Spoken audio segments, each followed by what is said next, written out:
මේ පැයක් හමාරක් පුරාවට පින්නතුනි මේ කියන බණ සේරම මේ කාටවත් මතක තියෙන්නේ නැහැ.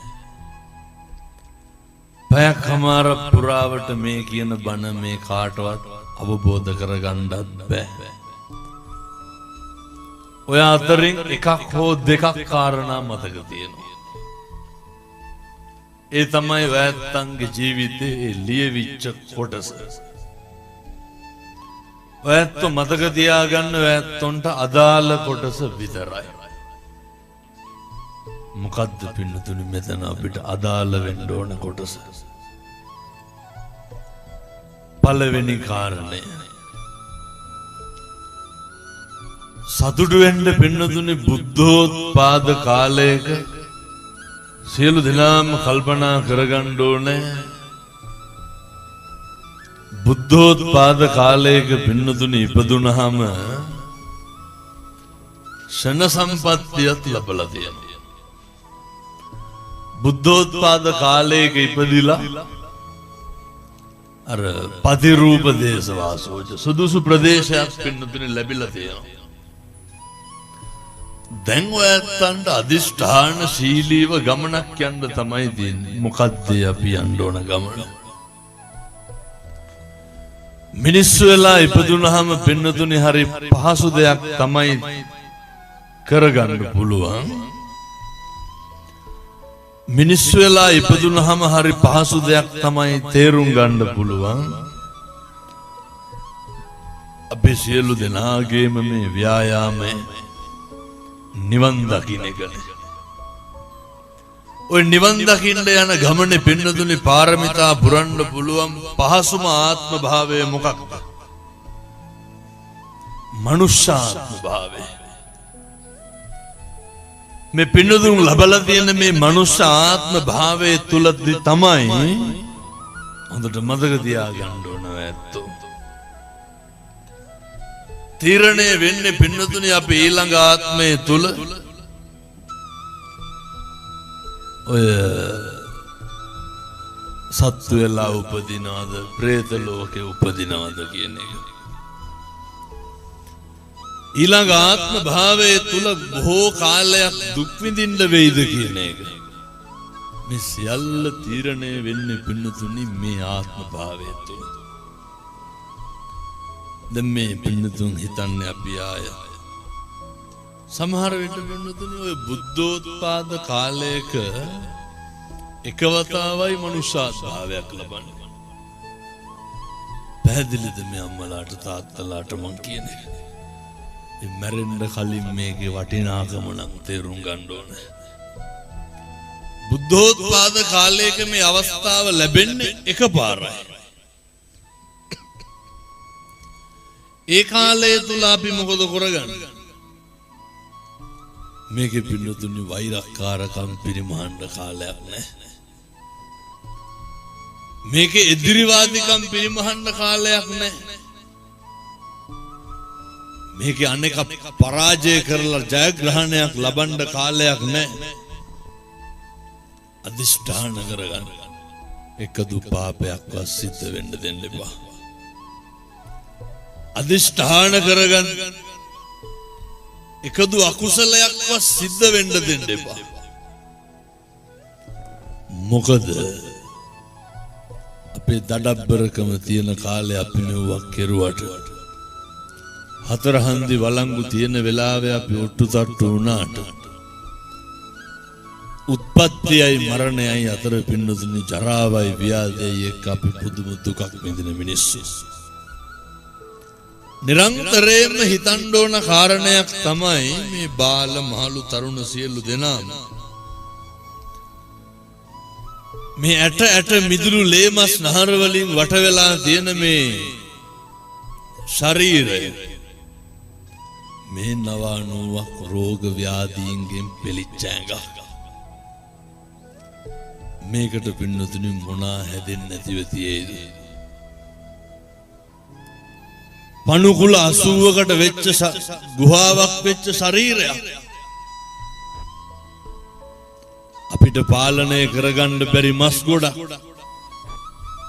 අපි මේ මස් ගොඩ නඩත්තු කරන්නේ පින්නතුනි ඒ මස් ගොඩ පෝෂණය කරන්නේ පව්පින් ගැනවත් හිතන්නේ නැතුව මේ මාංශකේ නඩත්තු කරනකොට මිනිසත් භවයේ කෙලසෙන දොරටු තුනක් තියෙනවා. ඒ තමයි පින්නතුනි අපේ හිතයි, අපේ කයයි, අපේ වචනයයි. මම මේ කියන්නේ ඇත්තන්ට අර සීල සම්පන්න වෙන්න ඕන කියන එක. මේ ස්ථානේ දැන් ඔය තියෙනව නේද?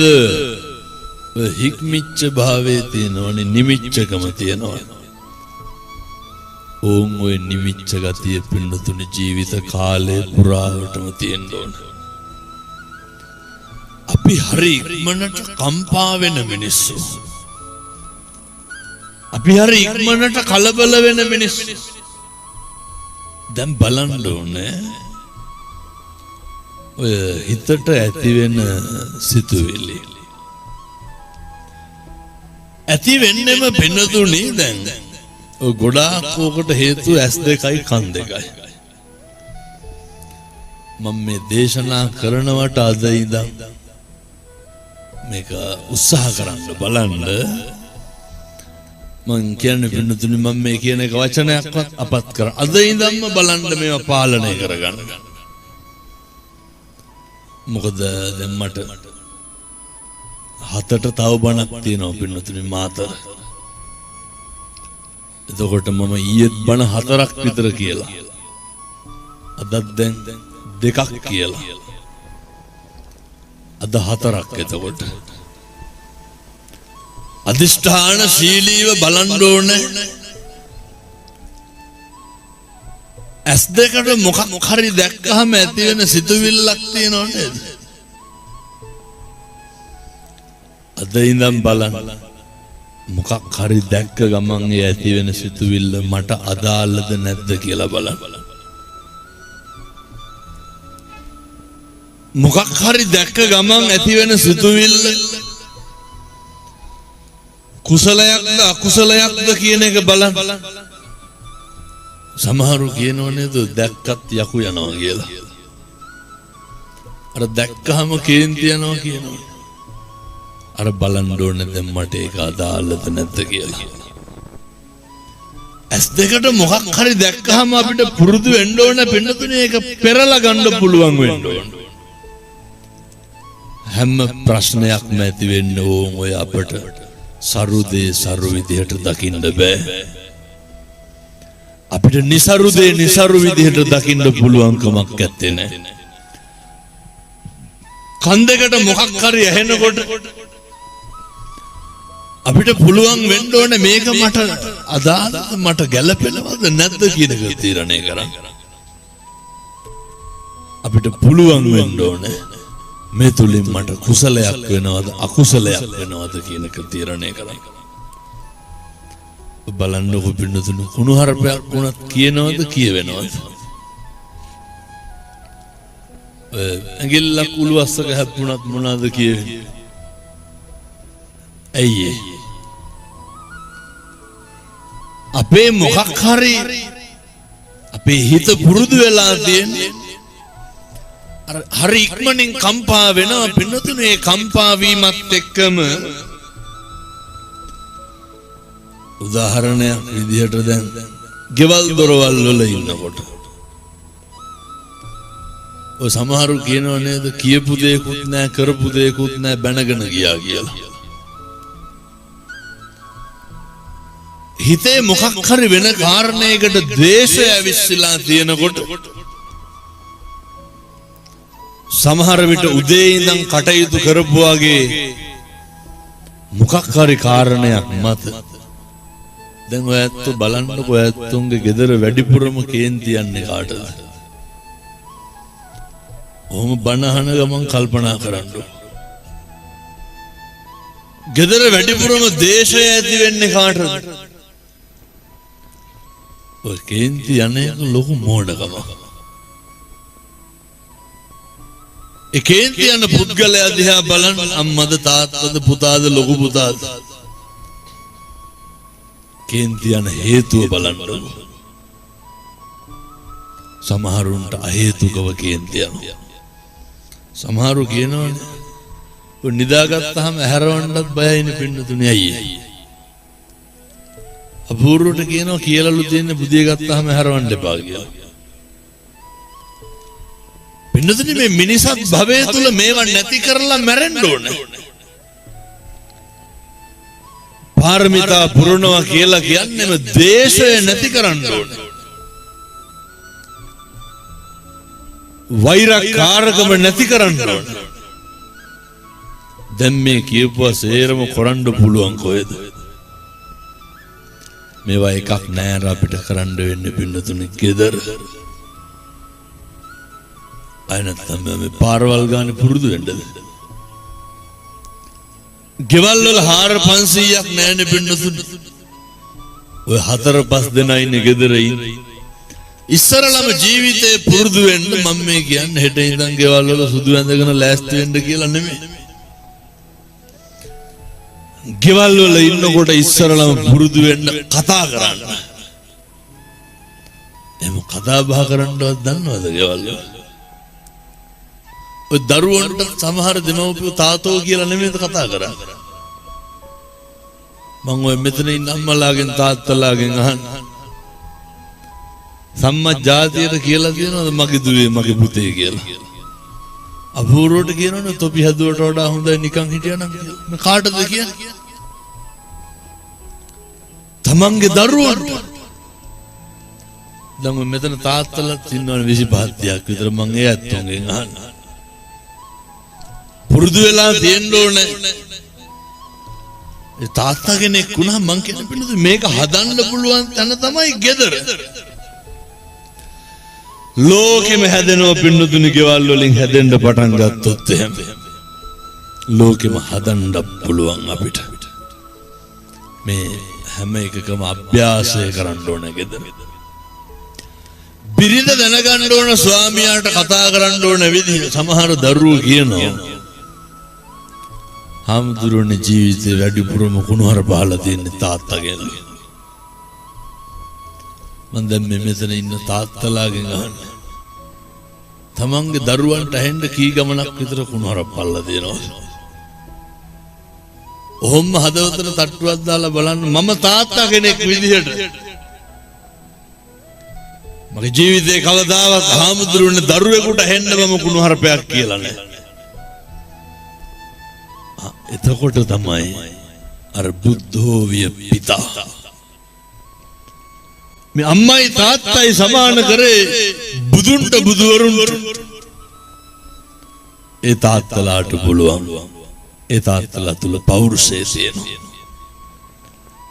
ඒ තාත්තලා තුල අභිමානය තියෙනවා. ඊට පස්සේ අම්මලාට තාත්තලාට දෙගොල්ලොන්ටම පුළුවන් වෙන්න ඕනේ. අපි කවදාවත් අපේ දරුවෝ ඉස්සරහ රණ්ඩු දබර වෙලා නැහැ. ඔව්ව වෙන තරමක් වෙන්නේ කවුරු ඉස්සරහද? ඉස්කෝල වලට ගිහපුවාම පින්නතුනේ දෙමව්පියොන්ට විලිලැජ්ජාවට පත් වෙනවා ඇයි? ළමයි නැගිට කියන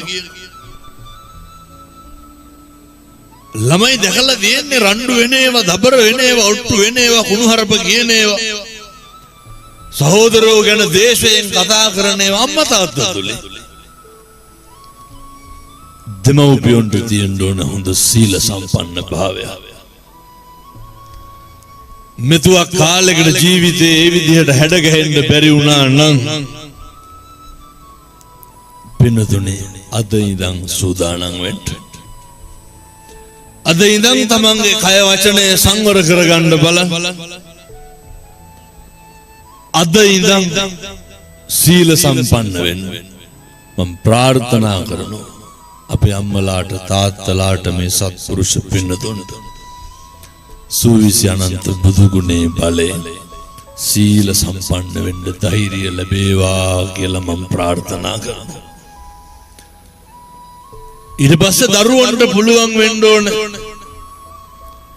දැන් මම මේ ගහන්නේ පුතේ මෙතන ඉන්න දරුවන්ගේ කසාත බැඳක් කමක් නැහැ. දෙමව්පියෝ ඉන්න දරුවන්ගේ දරුවෙක් වුණාම හිතන්න පුළුවන් වෙන්න ඕන ඒ අර මේ වගේ වෙලාවක මෙහෙම හිතනකොට ඇතිවෙන හැඟීම තියෙනවා මේ වගේ වෙලාවක මෙහෙම හිතනකොට ඇතිවෙන සිතුවිල්ල තියෙනවා මොකද්ද දැන් මම මේ කියන්නේ දෙමව්පියෝ ඉන්න දරුවන්ගෙන් අහන්න ඔහොම හදවතට තට්ටුවක් දාලා බලන්න ඔයත්තන්ට සැනසෙන්න පුළුවන්ද මම මගේ අම්මටයි තාත්තටයි උඹ කියලාවත් කතා කරලා නැහැ කියලා තමන්ගේ හෘද සාක්ෂියෙන් අහලා බලන්න තමන්ගේ හෘද සාක්ෂියෙන් අහලා බලන්න මම මගේ අම්මට තෝ කියලා නැහැ තමන්ගේ හෘද සාක්ෂියෙන් අහලා බලන්න මම මේ වෙනකොට කී ගමනක් මගේ තාත්තට තෝ කියලා කතා කරලා තියෙනවා මෙහෙම අහනකොට හාමුදුරුවනේ කවදාවත් එහෙම කතා කරලා නැහැ කියලා සතුටු වෙන්න පුළුවන් නම් ඒ සැනසීම තමයි පින්නතුනි මරණකම් තියෙන්නේ ඒ සැනසීම තමයි ඊළඟ ආත්ම භාවයට අපි වරගෙන යන්නේ ඒ සැනසීම තුල තමයි වෛරක්කාරකම නැති වෙන්නේ එහෙම වැරදි වෙලා තියෙනවා නම් නේර අතීතං නානු සෝචන්ති නප්පචප්පන්ති නාගත පච්චුප්පන්නේන යාපෙන්දේ අතීතේ හිරකාරයෙක් වෙන්නේ නැතුව අතීතේ වෙච්ච වැරදි සියල්ල අමතක කරලා දාන්න අද ඉඳන් සත්පුරුෂයෙක් විදිහට ජීවත් වෙන්න පින්නතුනි මේ කටම තමයි පරිස්සම් කරගන්න තියෙන මහ දෙයක් නෙමෙයි කටම තමයි ප්‍රවේශම් කරගන්න තියෙන්නේ අනේකට දුකක් වුණාම පීඩාවක් වුණාම වේදනාවක් ඇති වුණාම අනේක අසරණ වුණාම අපිට පුළුවන් වෙන්න ඕන කරුණාවන්තකම ඔය සමහරු කියනෝනේ දොවුන්ට ඔහොම වෙලා මදි කියලා එහෙම හිතලා හරියන්නේ නැහැ හතුරෙක් වුණත් පීඩාවටපත් වුණාම කරුණාවයි ඇති වෙන්න ඕන මෙව්ව පින්නතුනි බල්ලොන්ට බලල්ලොන්ට කිව්වට තේරෙනවද නැහැ මේවත් තේරුම් ගන්න පුළුවන් එකම ආත්ම භාවයේ මනුෂ්‍යාත්ම භාවය ඔයත් මනුෂ්‍යාත්ම භාවයේ ලබලා තියෙනවා